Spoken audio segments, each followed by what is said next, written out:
자, 이제 제13절에 있는 개발행위 허가 문제에 관련된 것을 하도록 하겠습니다. 자, 1번 문제를 갖다 한번 보도록 해봅시다. 국토의 계획 및 이런 법률 제56조에 의한 특광자 시장 군수의 개발행 허가를 받는 개발행위가 아닌 것 그랬습니다. 허가를 받는 것 있고 허가를 받지 않는 것도 있지 않습니까? 그죠? 그걸 갖다 살짝 정리를 좀 해보시면 되겠습니다. 자, 이렇게 봅시다.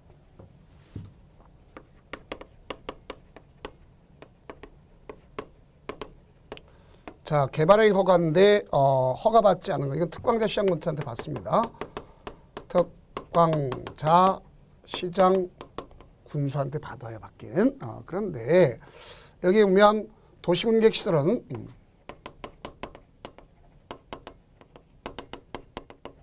허가받을 일이 없죠. 그러면 여기 허가 대상이 되는 건 제일 먼저 보는 것이 건축물의 건축. 그렇죠? 건축. 그 다음 공작물의 설치.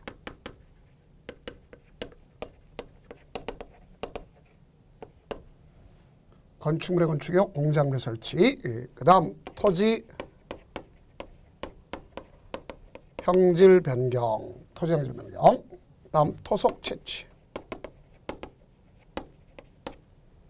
자, 여기까지는 공사를 수반합니다. 그럴 때 나중에 가서 준공 검사를 받아야 됩니다. 그 다음 토지 분할. 근데 여기는 건축물이 없는 것만 얘기합니다. 건축물이 있으면 건축법적인 받아요. 그 다음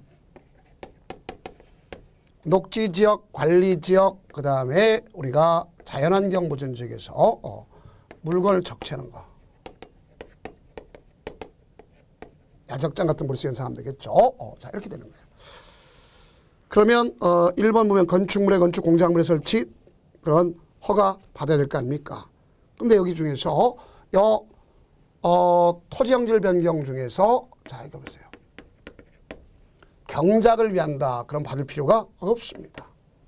또 우리가 지목 변경, 그러면 지목을 변경했다. 그럼 받아야 돼요. 근데 단 전답 사인은 받을 필요가 없다는 것도 잘 아시면 되겠습니다. 그래서 정답은 2번이구나 이것을 알 수 있겠죠. 그 다음 토속 채취 받아야 되고 건축물이 없는 토지로서 건축법상 대지분할 제한 민적 미만으로 토지를 분할한다. 그러면 역시 허가받아야 되겠죠. 그 다음 녹지지역, 관리지역, 자연환경 보전지역에서 건축물의 울타리 안에 위치하지 아니한 토지의 물건을 1개월 이상 쌓아놓는 거 받아야 되겠죠. 자, 그 다음에 2번 보면 국토의 계획 및 법령상 개발행위 허가 절차 등에 관한 설명 중 틀린 것은 그렇습니다. 자, 1번 보면 개발행위 중 형질 변경 허가를 받을 수 있는 토지 면적은 농림지역 얼마냐. 자, 우리가 보면 규모를 갖다 기점을 하는데 규모는요.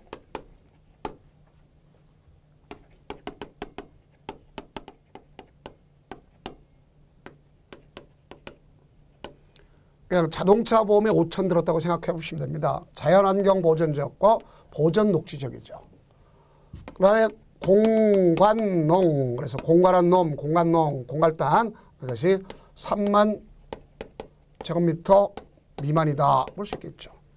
그 여기 보니까 당연히 뭐라 했어요? 농림지역에 속하잖아요. 그죠? 3만 제곱미터 미만 되겠죠. 그래서 1번 맞는 소리죠.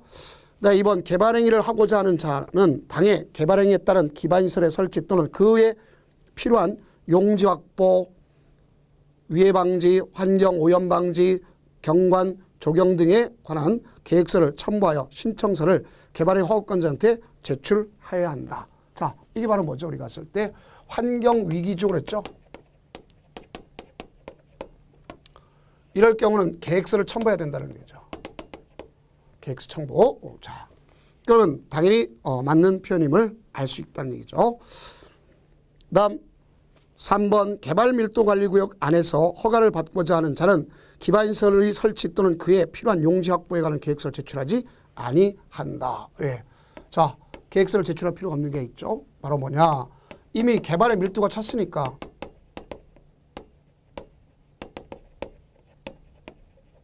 개발밀도 관리구역이다 하는 것을 아시면 되겠습니다. 그 다음 4번 특광자 시장 군수가 개발 행위 허가를 하는 경우 환경 오염 방지 등을 관한 조치를 할 것을 조건으로 개발 행위 할 수 있다. 맞죠? 그래서 조건부가 가능하죠. 우리는 조건부가 가능하단 말입니다. 그래서 조건부가 네, 그렇기 때문에 뭐가 필요하냐면 여기는 이행 보증금을 캐안 예치할 수 있어요. 공사비의 20%를. 그래서 비굴, 발차기 이런 형태로 할 수 있습니다. 자, 다음. 그러면 여기는 조건으로 갖다 붙일 수 있다는 걸 정확하게 알 수 있겠고 5번 특광자 시장군수를 개발행위 허가 조건을 붙이고자 할 경우에 미리 개발행위 허가를 신청한 자와 협의해야 된다. 아니죠. 가서 개발행위 신청한 자한테 조건 붙일 때 협의가 아니라 의견을 들어야 되겠죠. 의견. 그렇죠. 미리 의견을 듣는다. 그런 게 있습니다. 정답 5번입니다. 다음 3번 국토의 계획 및 이런 법령에 규정된 성장관리 방안에 대한 설명으로 틀린 것 같습니다. 자, 성장관리 방안을 난개발 방지를 위해서 하는 거죠. 그래서 누가 한다고 쓰면 특광자 시장 군수가 하죠. 그럼 1번이 틀렸네요. 1번에 보면 뭐였어요? 국토장관을 만들죠. 자, 특광자 시장 군수는 난개발 방지와 지역 특성을 고려한 계획적인 개발을 유도하기 위하여 필요한 경우 개발행위 발생 가능성이 높은 지역을 대상으로 하여 기반시설의 설치, 변경, 건축물의 용도 등에 관한 성장관리 방안을 뭐 할 수 있다? 수립할 수 있다. 그래서 1번 틀렸죠. 권한자한테 틀린 겁니다. 자, 근데 2번에 보면 수립권자는 성장관리 방안을 수립하거나 변경하는 대통령이 정하는 바에 따라 주민과 해당 지방의 의견을 들어야 하며 관계기관장과 협의, 도시계획위원회 심의 거쳐야 된다. 맞습니다. 다음 3번 특광자 시장군수는 도시군관리계획 및 성장관리 내용에 어긋나는 개발행위해서는 안 된다. 맞죠? 기준 중에. 그 다음 4번 특광자 시장군수 성장관리 방안에 수립한 대상 지역 전체 10% 이내 변경하고 그 변경 지역에서의 성장관리 방안을 변경하는 경우에는 주민과 해당 지방의회 의견을 절차를 거치지 아니할 수 있다. 당연히 맞는 얘기죠. 그럼 계획관리지역에서 성장관리 방안을 수립한 지역의 경우 용적률 얼마? 125. 건폐율 얼마? 우리가 했을 때 계획관리지역 50%까지 할 수 있다. 하는 것을 아시면 되겠습니다. 그래서 정답은 1번이 틀렸다는 것을 알 수 있겠네요. 자, 다음 4번 보면 국토의 계획 및 법령상 개발행위 허가의 제한에 관한 설명으로 옳은 것 그것입니다. 자, 1번 개발행위 허가 제한권자는 특광자 시장군수이다. 틀렸죠. 자, 보세요.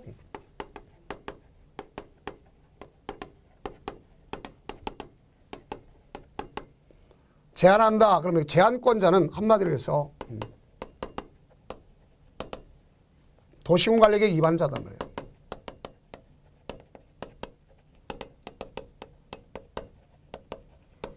그럼 누구도 있을 수 있어요. 국토장관,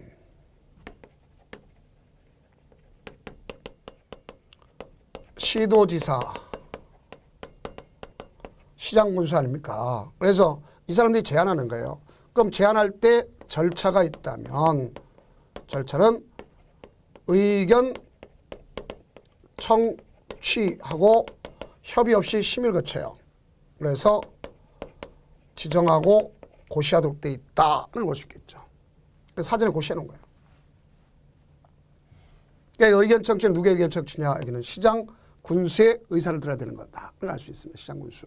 자, 그 여기는 사유는 5가지가 있어요. 그래서 우리가 사유를 갖다 외울 때, 자, 뭐라고 할 수 있냐면, 녹계수문 지기도. 그래서 요 위에 거는 전체적으로 1회 3년 범위 내에서 하는 건 맞습니다만, 플러스 1회 안에서 2년 범위 내에 연장할 수 있다. 그래서 최장 5년이 될 수 있다. 이걸 알 수 있겠죠. 그러면 1번은 분명히 제한권자는 다 돼야 되죠. 도시군관리계획 위반권자니까 국토장관, 시도지사, 시장군수까지 돼야 된다는 것을 아시면 되겠죠. 그래서 분명히 틀렸음을 알 수 있겠고요. 네, 2번 국토장관이나 시도자가 허가를 제한하는 경우에 각각 중앙도시위원회 또는 지방도시 심의를 거쳐 심의 전에 시장군수 의견 들어간다. 맞죠? 의견 청취했잖아요. 그 다음 3번 제한권자는 개발행위 제한 후 관보 또는 공보의 제한 지역, 제한 사유, 제한 대상 행위 및 기간 등을 고시한다. 그렇습니다. 자, 우리는 어떻게 해야 되겠죠? 하려면 미리 사전에 가서 해야 될 거 아니에요. 미리 고시해야 되겠죠. 틀렸습니다. 다음 제한 기간을 연장을 위해서는 자, 연장할 때는요. 연장할 때는 뭐가 필요하면 심의를 거치지 않습니다. 연장할 때는 심의를 거치지 않는다 하는 것을 아시면 되겠습니다. 5번 제한권자는 해당 지역에서 개발 행위를 제한할 사유가 없어진 경우에는 그 제한 기간이 끝난 후 지체 없이 아니죠. 그 끝나기 전이라도 언제든지 해제해 줘야 되는 겁니다. 끝나기 전에도 언제든지 해제해 준다 하는 것을 아시면 되겠죠. 그래서 틀렸네요. 옳은 건 2번 뿐이다 하는 것을 알 수 있겠네요. 그 다음 5번 국토의 계획 및 인허법령상 개발행위에 따른 기반시설의 설치에 관한 설명 중 옳은 것 그랬습니다. 개발 행위로 인하여 기반시설의 처리, 공급 또는 수용 능력이 부족하고 예상되는 지역 중 기반시설 설치가 가능하다. 가능하면 뭐가 그랬어요? 우리가 기반시설 부담구역이라 그랬죠. 곤란할 때를 개발밀도관리구역이라는 거 아닙니까? 다음 개발밀도관리구역은 누가 하는 거다? 허가권자인 특광자 시장 군수가 한다 그래야 되겠죠. 그래서 역시 틀렸음을 알 수 있겠고. 그 다음 개발밀도관리구역은 그 기반시설에 부족한 녹지지역 또는 도시역 외의 지역을 주로 지정한다. 그런데 아니죠. 개발의 밀도가 찼다는 것은 주거지역, 상업지역, 공업지역이 돼야 되겠죠.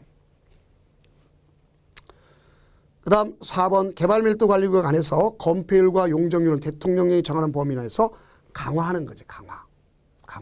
그래서 강화한다 해줘야 되겠습니다. 다음 5번 개발밀도관리구역을 지정하고자 하는 경우에 개발밀도관리구역 범위 등에 대하여 당의 지방자치단체에 설치된 지방도시위원회 심의를 거쳐야 된다. 맞죠? 개발밀도관리구역이나 기반시설 부담구역을 지정할 때 심의를 거치는 건 맞습니다. 자, 정답 5번이네요. 그 다음 6번 보면 국토의 계획 및 인허법령상 기반시설 부담구역 지정 등에 관한 내용이다. 틀린 것은 자, 특광자 시장군수가 지정권자이다. 맞죠? 도시군관리가 상관없이 되는 거. 2번 기반시설 부담구역의 지정 또는 변경하려면 주민의 의견을 들어야 하며 해당 지방시 설치된 지방도시에 심의 요청한다. 자, 기반시설 부담구역은 돈 낼 사람이 바로 주민이잖아요. 그죠? 그래서 주민의 의사를 듣도록 되어 있습니다. 자, 그래서 맞는 표현이라는 걸 정확하게 알 수 있겠죠. 그렇죠? 그 다음 3번 기반시설 부담구역의 지정 고시일부터 1년이 되는 날까지 기반시설 설치 계획을 수립하지 않으면 1년이 되는 날의 어느 날 다음 날 역시 맞죠? 1년이 되는 날의 어느 날 다음 날 그 자체에 대해서 보면 뭐가 될 수 있어요? 해제된 것으로 본다. 바로 의지되는 것을 알 수가 있습니다. 옳은 표현이죠. 그 다음 4번 기반시설 부담구역은 기반시설이 적절하게 배치될 수 있는 규모. 자, 최소 규모가 얼마냐면 10만 제곱미터 이상이다. 그래 줘야 되겠죠. 10만 제곱미터 이상. 그래서 4번이 틀렸네요. 다음 기반시설 부담구역에서 기반시설 설치 비용의 부과 대상인 건축 행위는 단독주택, 숙박시설 등 건축법상 건축물로서 200제곱미터를 초과하는 건축물의 신축과 뭐죠? 증축. 거기만 해당한다는 걸 알 수 있습니다. 자, 맞죠. 틀린 것은 몇 번? 4번이라는 걸 알겠죠. 다음 7번 국토의 계획 및 인허법령상 기반시설 설치 비용에 관한 내용이다. 틀린 것은 그렇습니다. 1번 기반시설 설치 비용은 기반시설 표준시설 비용과 용지 비용을 합산한 금액의 부과대상 건축 연면적과 기반시설 설치 위에 사용되는 총 비용 중 국가 지방자치단체 부담분을 제외한 소위 뭐야 민간 부담률을 갖다가 곱하는 거죠. 다음 2번 민간 개발자가 부담하는 비율은 몇 퍼센트? 20%. 다만 그 지역적 특성을 감안해 가지고 25%에서 가감할 수 있다. 맞습니다. 그 다음 3번 납부 의무자가 기반시설을 설치하거나 그에 필요한 용지를 확보한 경우 이 법에 따른 기반시설 설치 비용을 감면한다. 당연히 맞는 얘기죠. 그 다음 납부 의무자가 국가 지방자치로부터 개발의 허가, 건축 허가를 받았으면 자 이거네요. 자 우리가 봤을 때 부가징수는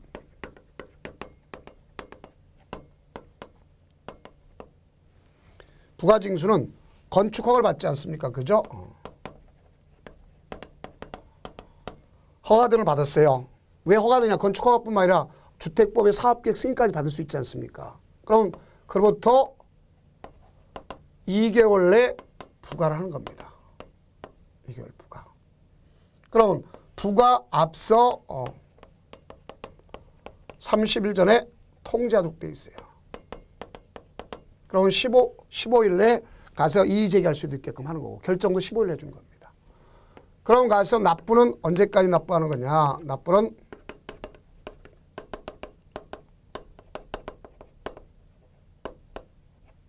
사용 승인 신청 때 납부하도록 되어 있습니다. 그 납부는 현금으로 납부하는 게 원칙입니다. 뭐로 하는 것이? 현금. 현금 원칙이란 말이에요. 근데 때로다 뭐를 줄 수 있어요? 채권을 부과시킬 수도 있구나. 채권이 현금. 근데 이제 뭐로다 줄 수도 있느냐 하는 걸 아셔야 되겠죠. 자 여기 보면 현금이 가져올 때 물납할 수도 있다는 걸 알 수 있어요. 물납. 그래서 물납을 하게 되면 대개 며칠 전에 줄 거냐면 20일 전에서 10일 내 결정해 줄 수 있도록 이렇게 되어 있다 하는 것도 아시면 되겠습니다. 자 그러면 4번이 틀렸다는 걸 알 수 있네요. 납부 의무자가 국가 지방자치로부터 건축 허가를 받는 날부터 몇 개월? 자 이거 봐요. 2개월 내. 그렇죠?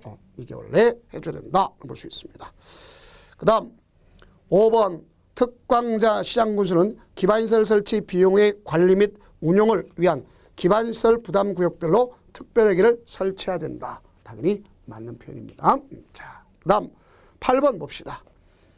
국토의 계획 및 이용에 관한 법령상 기반시설 부담구역에서 기반시설 설치 비용 그 산정에 사용되는 건축물별 기반시설 유발계수가 가장 높은 것 그랬습니다. 자 여기 보면 그 기반시설 유발계수가 가져가는데요.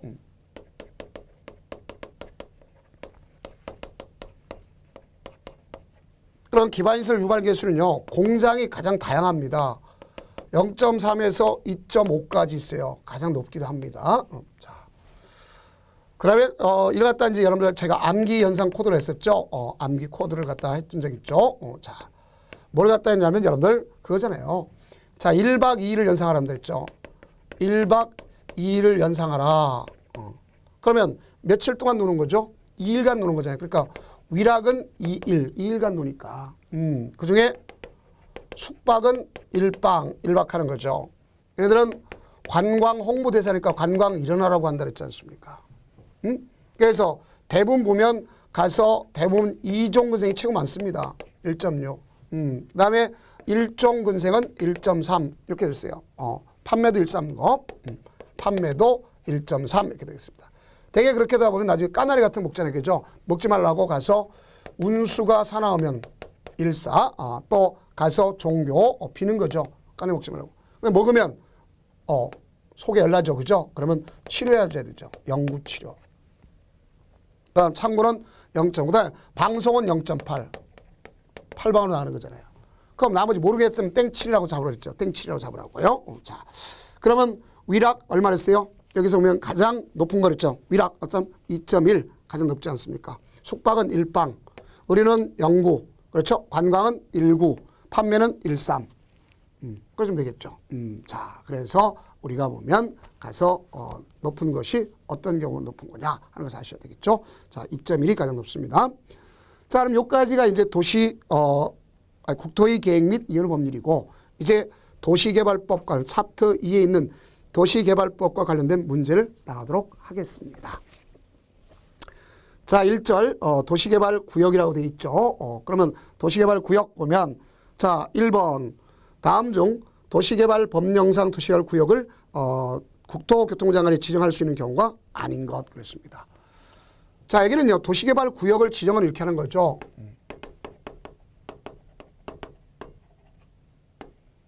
구역 지정은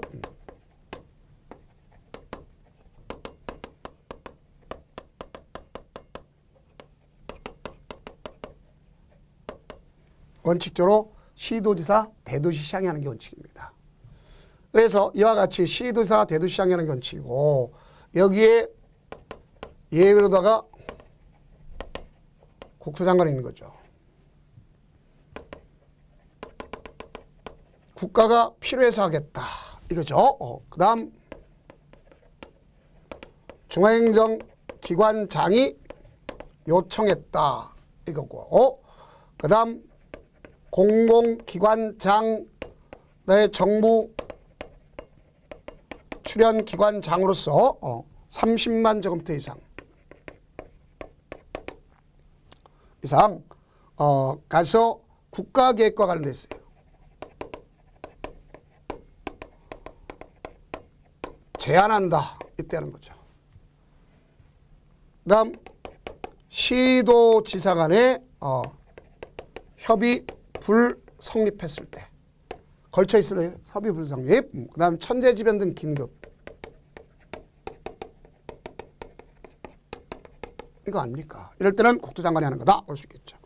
그럼 1번은 맞죠. 관계 그 행정기관장 중앙행정기관장 요청 받고 인접한 시도 사이에 성립되지 않았다. 맞죠. 네, 3번이 틀렸음을 알 수 있겠죠.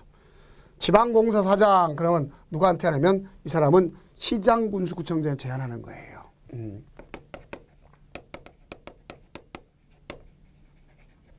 이 사람한테 제안하는 거예요. 제안하면 이 사람은 가서 시도사한테 요청하는 거예요. 지정해 주세요 하고 요청. 자, 그래서 3번이네요. 그다음에 4번 국가가 도시개발 사업을 실시할 필요가 있는 경우 맞죠? 천재지변의 사유로 긴급히 도시개발 사업을 필요한 경우 당연히 될 수 있지 않습니까? 자, 그래서 정답은 3번이구나 하는 것을 아실 수 있겠죠. 다음 2번 봅시다. 도시개발법령상 도시개발구역 지정에 대한 설명으로 옳은 것 그랬습니다. 자, 1번 보면 100만 제곱미터 이상 그랬죠. 자, 100만 제곱미터 이상이면 가서 국토장관하고 협의를 합니다. 협의. 100만 제곱미터 이상. 네, 100만 제곱미터 이상이면 공람 후 공청을 하도록 돼 있어요. 그러면 여기는 조화론 도시다. 상호 조화론 330만이어야 되는 거죠. 그래서 1번은 330만 그래야 된다는 것을 아시면 되겠죠. 그 다음 2번 시도지사 대도시장은 도시개발구역을 지정하고자 하는 면적이 100만 제곱미터 이상이면 국토장관한테 승인이 아니라 가서 뭐 받도록 돼 있어요? 협의하도록 돼 있는 거다 하는 것을 아시면 되겠죠. 그 다음 3번 자연녹지지역, 생산녹지지역, 도시적 외의 지역에 대해서는 도시개발구역 지정 후 개발계획을 수립할 수 있다. 맞는 얘기죠. 난개발 방지를 위해서 한 거, 투기 방지를 위해서 구역부터 지정하고 나중에 계획을 갖다가 하는 것을 볼 수가 있습니다. 자, 맞는 표현이고요. 그 다음에 4번 도시적 외의 지역에서 도시개발구역을 지정하려면 그 규모가 30만 제곱미터 이상이 원칙이고 다만 아파트 연립을 짓겠다 해가지고 학교 용지가 있다든가 아니면 4차로 이상 도로에 있다면 그때는 10만 제곱미터 이상도 될 수 있다 하면 되겠죠. 그 다음 5번 도시개발 구역을 지정하거나 지정 요청을 할 때 도시개발 사업을 시행하고자 하는 구역의 면적이 330만 이상인 경우에는 공람, 아니죠. 100만 제곱미터 이상이면 공람 후 공청을 해야 된다 이렇게 했지 않습니까? 그래서 분명히 틀렸네요. 옳은 것은 바로 3번 뿐이구나 하는 것을 알 수 있습니다. 자, 그 다음 3번 문제를 풀어보도록 해봅시다. 도시개발 법령상 도시개발구역의 지정 제한 등에 관한 내용이다. 틀린 것은 그렇습니다. 1번 시행자로 지정될 수 있는 자는 특별자치도지사, 시장군수, 구청장에게 도시개발구역의 지정을 제한할 수 있다. 자, 많이 맞죠? 그러나 국가지방자치단체 조합은 제한에서 제외된다. 맞습니다. 그래서 우리가 보면 이제 이런 형태가 된다는 걸 우리가 이해하시면 되겠죠. 자, 우리 사업 시행자가 있다면, 자, 사업 시행자 12가지 경우가 있어요. 12가지 경우가. 그런데 이 사업 시행자 중에서 제한을 한다. 제한이 이원화되어 있는 경우도 있어요. 자, 누구한테 할 수 있냐면 국토장관한테 제한하는 경우도 있지만 그 다음에 누구한테 제한하냐면 시장, 군수, 구청장한테 제한을 해요. 근데 여기 보면 이 중에서 제한을 못하는 애가 있습니다. 누가 제한을 못하냐?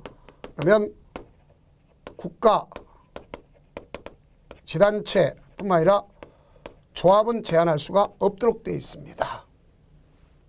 그럼 제한받은 이 사람은 시도지사한테 요청을 하는 거예요. 도시개발구역 지정하겠다고 요청. 알겠죠? 이렇게 되는 겁니다. 자, 그럼 1번은 맞는 얘기고 2번 보세요. 도시개발구역 지정을 제한하는 지역이 둘 이상 시군 또는 구의 행정구에 걸쳐 있는 경우는 그 지역에 포함된 모든 시장군수에 제출한다. 자, 아니죠. 이게 걸쳤다. 만약에 도시개발구역을 갖다는데 걸쳤다 그러면 그 중에 큰 쪽에다만 하면 되는 거예요. 여기다가 큰 쪽에다 한다. 이래주면 되겠습니다. 그래서 2번이 틀렸네요. 그 다음 3번 도시개발구역 지정을 제한받은 국토장관, 자, 시장, 군수, 구청장은 제한 내용의 수용 여부를 갖다 얼마나 알려줘야 되느냐. 가서 1개월 내 알려주고 부득이한 경우 1개월 연장해 줄 수가 있습니다.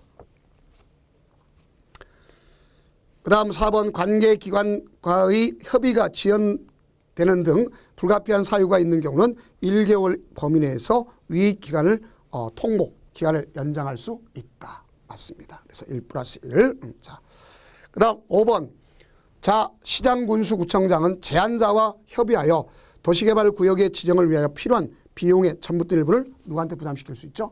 제한자한테 부담시킬 수 있다. 이런 것을 알아두세요. 제한자한테 부담시킬 수 있다는 것 꼭 정리해 두시기 바랍니다.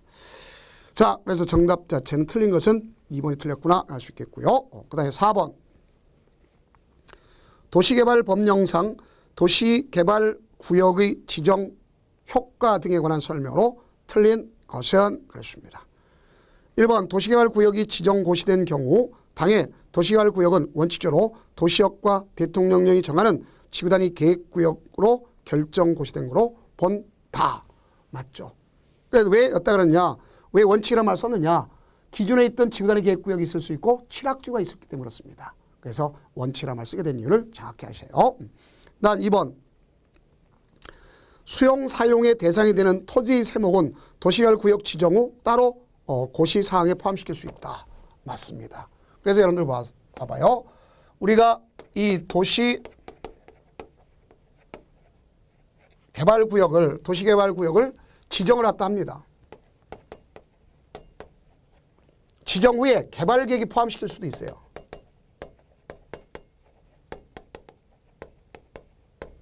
그럼 이때 지정 후 개발계획을 포함시키는 건 뭐가 있다고 할 수 있냐. 자, 이렇게 우리가 외운 적이 있습니다. 임단은 빡세게 한다.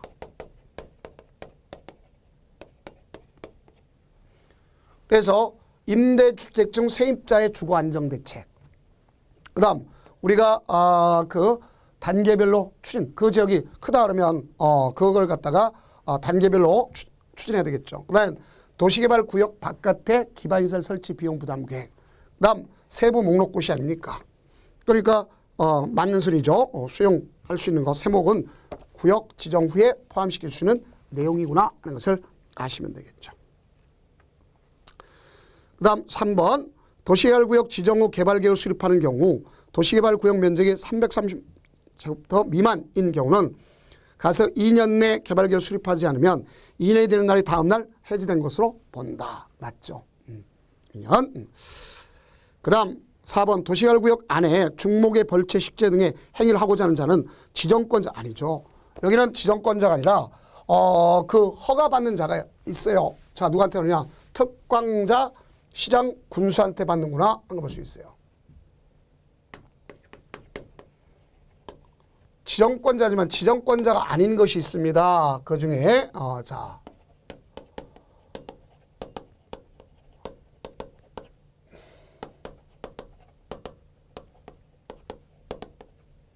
도시개발구역 안에 개발행위 허가. 또 우리가 비행정청에 뭐가 냐면 타인 토지 출입 허가. 그다음 비행정청의 그 한지객 인가. 이걸 누구한테 하는 거냐? 자, 여기 요거는 특광자 시장 군수한테 하는 거고. 알겠죠? 이건 특광자 시장 군수. 자, 여기는 자 시장 군수 구청장한테 하는 거 아닙니까? 자, 시장 군수 구청장. 우리가 꼭 좀 조심해 줄 것이죠. 그다음에 또 비행정청의 경우에 중에서 뭐가 따로 쓰면 위탁 강제 징수. 이럴 경우 역시 자 시장 군수 구청장이 하는 거 아닙니까? 그러니까 이런 거는 꼭 우리가 이해를 해둘 필요가 있습니다. 그래서 4번이 틀렸고요. 그 다음에 5번에면 도시개발구역 지정 후 후속 절차가 이루어지지 않아서 당해 구역이 해제 의지된 때는 당해 도시개발구역 지정 전에 용도지로 환원 또는 지구단위 계획 폐지된 거로 본다. 맞습니다. 그 다음 5번 보면 도시개발법령상 도시개발구역 안에서 개발의 허가를 요하는 사항이다. 해당하지 않는 것은 그렇습니다. 건축법에 따라 건축 또 건축 대수전 용도면 받아야 되겠죠. 관상용 중문의 임식제는 받을 필요가 없어요. 단 이걸 경작지한다 그러면 들어가겠죠. 그래서 이거는 정답은 바로 2번이구나 알 수 있습니다. 그다음에 이제 절토, 성토, 정지, 포장 등의 방법으로 토지의 형상을 변경하는 행위, 토지의 굴착 또는 공수의 매립 허가받아 있죠. 중목의 벌채 시제도 역시 받아 있고 이동이 쉽지 아니한 물건을 1개월 이상 쌓아놓는 행위도 물건이 적치잖아요. 그죠? 그러니까 허가 받아야 되는구나 하는 것을 아시면 되겠습니다. 자, 그럼 이제 다음은 제2절에 개발 계획이라는 게 있습니다. 자, 1번 보면 도시개발법령상 개발계획을 도시개발구역 지정 후 수립하는 지역으로 틀린 것은 그렇습니다. 자, 구역 지정 후 개발계획 갖다가 수립하는 경우가 뭐냐 이거죠. 그래서 도시개발구역 지정 후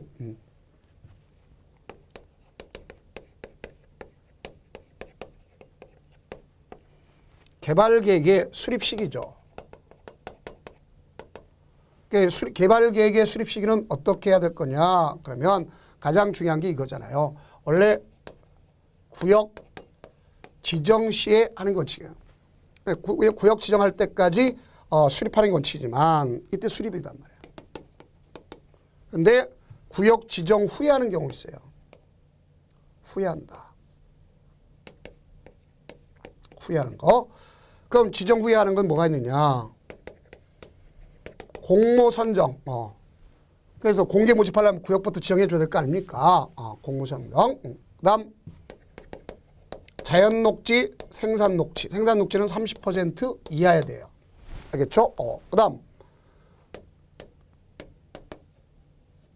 국가 균형 발전위원회 여기는 안 돼요. 자연환경 보전 지역은 제외시켜야 됩니다. 자연환경 보전 지역 제외요. 그 다음 나가서 도시지역, 외의지역. 그 다음 전체가 주거지역, 상업지역, 공업지역이 전체에 대해서 차지하고 있는 비율이 30% 이하다. 그러면 구역 지정 후 포함시키는 겁니다. 그럼 1번 계획관리지역 맞죠? 2번 생산녹지지역 역시 30% 이하. 그 다음에 개발계획을 공모한 경우 맞죠? 그 다음 국토교통부 장관은 국가균형발전에서 중앙행정기관장과 협의하여 지정하고자 하는 지역이 인데 자 뭐라고 쓰죠? 자연환경보전지역은 제외되겠죠. 그러면 자 5번은 왜 틀렸냐? 도시개발구역에 포함되는 주거지역이 전체 주거지역, 상업지역, 공업지역이 전체에서 가져가는 걸 얘기해야 되겠죠. 그래서 주거지역, 상업지역, 공업지역 전체 30% 이하 그래야 되겠죠. 이상이 아니라 이하 이렇게 됩니다. 자, 나 2번 그래서 정답 5번이고 2번 다음 중 도시개발법령상 개발계획에 관한 설명으로 옳은 것. 자 1번 개발계획을 공모한 때에는 도시개발구역을 지정한 후 개발계획을 수립할 수 있다. 정확한 표현이네요. 나 2번 지정권자는 개발계획안을 공모하여 선정된 안을 개발계획에 반영할 수 있는데 이 경우 선정된 개발계획안의 응모자를 시행자로, 자 가장 중요한 게 뭐예요? 응모자를 시행자로 지정하는 가장 좋은 거죠. 그래서 분명히 틀렸습니다. 그 다음 지정권자는 환지 방식의 도시개발 사업에 대한 개발계획을 수립하려면 토지 면적의 얼마? 3분의 2와 토지 소유자 총수의 2분의 1. 그래서 면적의 2분의 1, 총수의 3분의 2 이렇게 되는 거죠. 자, 총수의, 자, 우리가 가진 면적 자체, 면적의 3분의 2와 총수의 2분의 1 그래야 되겠죠. 자, 그래서 완전 뒤집어졌죠, 이거는요. 자, 그래서 우리가 잘못됐구나 하는 것을 알 수 있지 않습니까? 그 다음 4번은 100만 제곱미터 이상. 100만 제곱미터 이상은 뭘 했습니까? 우리가 그 국토장관하고 협의 거치는 그랬죠. 또 공람 후 공청회를 반드시 해야 된다 그랬지 않습니까? 그 여기는 330만이어야 될 거 아닙니까? 얼마? 330만이면 가서 자유로운 도시, 저희 우리가 자족 도시라고 그러죠. 그걸 할 수 있다는 것을 우리가 인식하면 되겠죠. 그래서 330만 제곱미터 이상이면 조화로운 자족 도시가 되는 거다 그래야 되겠죠. 그다음 5번 도시군 기본계획이 수립되어 있는 지역에 대해서 개발계획을 수립하면 도시군 기본계획 내용에 해당 개발계획에 들어맞도록 해야 된다. 자, 우리가 여기는 거꾸로 됐다는 걸 알 수 있겠죠. 뭐가 더 위요? 도시군 기본계획이 더 위죠. 그러니까 도시군 기본계획에 알맞게 해줘야 되겠죠. 그래서 잘못됐음을 알 수 있습니다. 자, 그 다음 이제 3번 도시개발법령상 개발계획 내용 중 도시개발구역 지정 후 개발계획 포함시킬 수 있는 것이 아닌 것 그랬죠. 자, 이거잖아요. 이거. 임단은 빡세게 해야 된다는 거 아닙니까? 그러면 거기 1번이 바로 뭐죠? 도시개발구역 박 아닙니까? 박. 어떤 동그라미 쳐봐요. 박. 지역에서 기반시설을 설치해야 하는 경우에 그 시설에 설치에 필요한 비용의 부담계획 되겠죠. 그 다음 2번은 수용 사용 대상이 되는 토지, 건축물 또는 정착물과 이에 관한 소유권 외의 권리, 광업권, 어업권, 물에 대한 권리가 있는 경우 그 세목로 세. 그 다음 3번 임대주택 건설 등의 세입자 등의 주거 및 생활안정대책 맞죠? 네, 자, 순환개발 등 단계적, 자, 단합니까? 임단은 빡세게 그래서 단계적 사업 추진 필요한 경우 사업 추진 계획 등에 관한 사항 하게 되겠죠. 5번은 틀렸습니다. 자, 다음은 이제 실시계획이죠. 사업 시행자하고 실시계획에 관한 사항 아닙니까? 자, 그래서 그걸 하고서 이제 마치도록 하겠습니다. 1번 도시개발법령상 도시개발 사업 시행자에 대한 설명으로 옳지 않은 것 그렇습니다. 1번 지정권자는 도시개발구역의 전부 환지 방식으로 시행하는 경우 토지 소유자나 도시개발 사업을 위해서 토지에서 설립한 조합을 시행자로 지정하여야 한다. 자, 그게 가장 원칙이죠. 그다음 2번 시행자가 도시개발 사업을 시행하려면 도시개발구역 지정고시로부터 2년 이내 실시계획 작성 지정권이 자 얼마 가독돼 있어요? 이 사람은 3년 내 실시계획 작성해서 인가 신청해야 되는 것을 원칙으로 하죠. 만약 안 되면 다음날 해지된 것이 되는 것이죠. 그렇죠? 다만 우리가 도시개발구역 지정고시 1년 내에 가서 실시계획 인가 작성하도록 돼 있겠고 안 하면 어떻게 할 수 있어요? 가서 바꿔주는 것을 볼 수 있겠죠. 자, 그건 틀렸습니다. 그 다음 4번 보면 자 3번 시행자가 실시계획을 인가받은 후 2년 내 사업을 착수하지 아니한 경우는 시행자를 뭐 할 수 있다? 변경할 수 있다. 당연히 맞죠. 그 다음 4번 토지 소유자 등 민간 시행자는 지정권자 승인을 받아 신탁업자와 신탁계획을 체결해서 도시개발 사업을 시행할 수 있다. 맞는 표현이죠. 그 다음 5번 조합은 수용 또는 사용 방식으로 도시개발 사업을 시행할 수 없다. 맞죠. 조합은 수용 자체를 할 수가 없습니다. 자, 다음 2번 보면 도시개발법령상 도시개발 사업 전부를 환지 방식으로 하는 경우 지방자치단체 등을 시행자로 지정할 수 있는 사유 그래놨습니다. 원래는 전부안지 방식이다. 그러면 자 이렇게 된 거죠.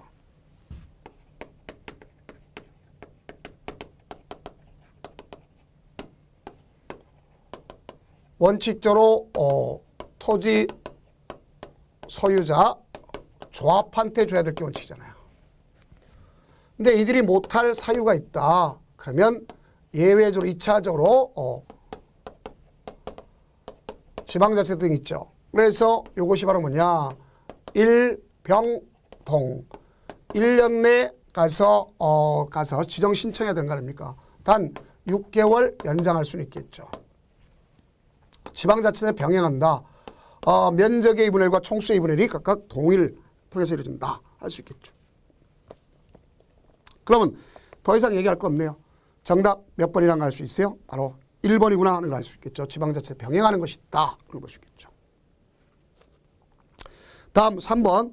도시개발 법령상 도시개발 사업 시행자를 변경할 수 있는 사유에 해당하지 않는 것은 그래놨죠. 자, 이건 이제 이렇게 볼 수 있겠죠. 우선 자 보세요.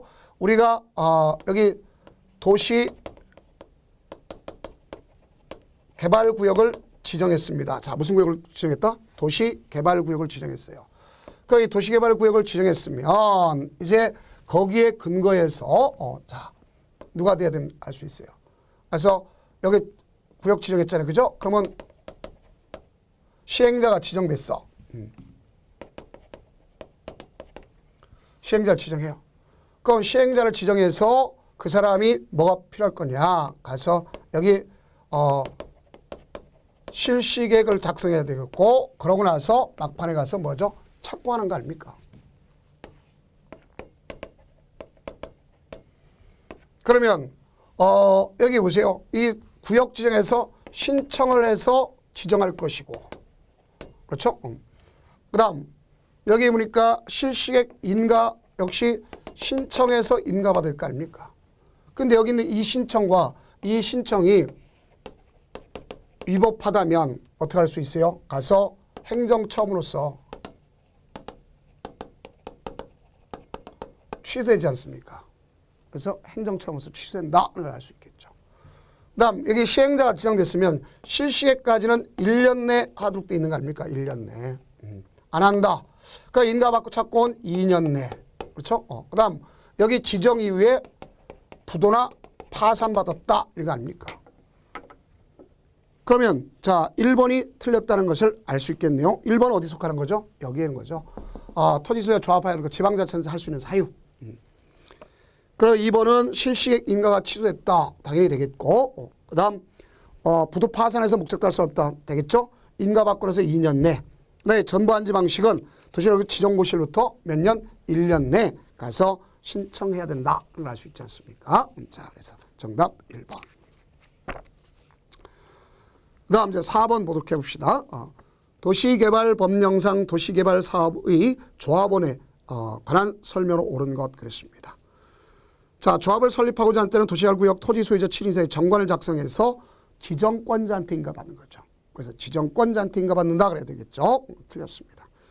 그 다음 2번은 조합에 관하여 이 법의 규정을 제외한 민법 중에 사단법인에 관한 규정을 준용한다. 오케이, 맞네요. 그 다음 도시개발조합은 설립 등기 없이도 아니죠. 인가받고 나서 법인이기 때문에 등기가 있어야지 30일에 등기가 성립하는 겁니다. 그래서 틀렸고요. 그 다음 4번 조합원은 도시개발구역 내에 보유한 토지 면적과 무관하게 의결권을 갖는 거죠. 무관합니다. 자, 그 다음 5번 조합 설립 인가 신청을 하면 해당 도시개발구역의 토지 면적의 2분의 1 이상 동의와 아니죠. 틀렸죠. 우리가 왔을 때 기본적으로 가져가겠다. 그러면 여기는 면적의 3분의 2와 총수의 2분의 1 동의 얻는 거 아닙니까? 3분의 2와 2분의 1 동의 얻는다. 그래줘야 되겠죠. 자, 그래서 틀렸네요. 옳은 것은 2번 뿐이네요. 자, 다음 5번 도시개발법령상 도시개발 조합 임원 등에 관한 내용이다. 틀린 거. 조합의 임원은 조합장, 일명, 이사, 감사를 둔다. 맞죠. 금치단자, 미성년자는 조합 임원이 될 수 없다. 당연히 맞는 얘기 아닙니까? 그렇죠? 그 다음 조합장 또는 이사가 자기를 위한 조합과의 계약 소송은 감사가 대표하는 거죠. 감사. 그래서 틀렸습니다. 그 다음 조합원 임원은 같은 목적의 사업을 하는 다른 조합 임원 또는 직원을 겸할 수 없도록 되어 있고 조합의 임원은 의결권을 가진 조합원이 하고 정관이 정하는 바에 따라 총회 선임한다. 맞는 얘기죠. 그래서 틀린 것은 3번. 6번. 도시개발법령상 도시개발 사업 시행자 중 신탁업자와 신탁계획을 체결해서 사업을 시행할 수 없는 자는 그래놨지 않습니까? 자, 이런 경우는 누가 있느냐 하는 걸 정확히 이해하시면 되겠죠.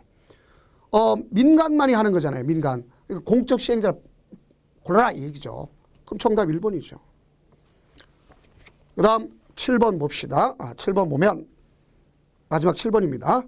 자, 도시개발법령상 도시개발 사업 시행, 위탁 등에 관한 설명으로 틀린 것은 시행자는 항만, 철도, 그 밖에 대통령이 정하는 공공시설의 건설과 공유수면 매입 이렇게 돼 있으면 대통령서부터 국가서부터 들어가는 거 아닙니까? 맞습니다. 2번 시행자는 도시개발 사업의 기초조사, 토지면 국가가 들어가지 않고 지방자치단체에서부터 가져가면 되겠죠. 자, 그래서 바로 그걸 이어주면 되겠습니다. 그 다음 3번 시행자가 도시개발 사업을 정부 출연 기관에 주민 이주 대책 사업을 위탁한 경우 이주 대책 수립 실시 및 그 이주 정착금 지급 그 밖에 보상과 관련된 부대 업무만을 위탁할 수 있다. 맞습니다. 그 다음 4번 시행자가 업무를 위탁하여 시행하는 경우 국토교통청이 정하는 요율을 위탁 수수료를 그 업무에 위탁받은 시행자에게 지급해야 된다. 맞는 얘기죠. 그럼 5번을 보면 자 시행자는 자본시장과 금융투자업에 관한 법률에 따라 신탁업자와 신탁계획을 체결하여 도시개발 사업을 시행할 수 없다. 아니죠. 할 수 있도록 돼 있죠. 자, 이래 주면 되겠습니다. 그러면 이제 지금까지가 도시개발법에 대한 앞에 서두에 시행자까지 나갔고 이제 다음 강좌는 도시개발법의 이제 사업 방식에 대해서 나가도록 하겠습니다. 고생 많으셨습니다.